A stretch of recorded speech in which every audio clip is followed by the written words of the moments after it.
mkiona wale wenzetu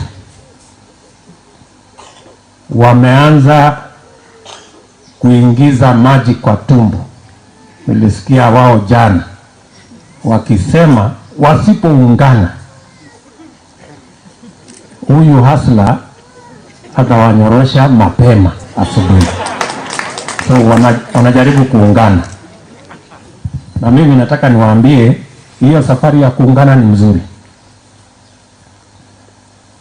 na wakati wanapoungana sisi tunaunda chama ambayo itabeba wananchi wote wa Kenya. Mimi nawatakia pia, kama wataendelea kuwa na chama ya kabila hii na chama ya kona ile na chama ya kona ile, mambo yao bado itakwama. So I am giving them free advice, kwa sababu wanasema wanaungana na wako na chama karibu 100. Kwanza waanzishe chama zao, waunganishe kama hii yetu tunaunganisha, ndio tupate kushindana.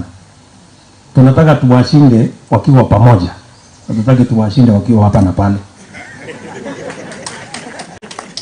Nilisikia wakisema jana ati wanataka kuungana ndio washinde Ruto. Mimi nataka niwaambie watafute sera ya mipango ya maendeleo wauze kwa wananchi. Kuungana kushinda mtu haiwezi kusaidia mtu yeyote. Waungane, watafute kwanza sera. They must first have an agenda for Kenya. You cannot just meet or unite merely because you want to defeat somebody. Na msipomshinda, what will happen? Na hamuna agenda.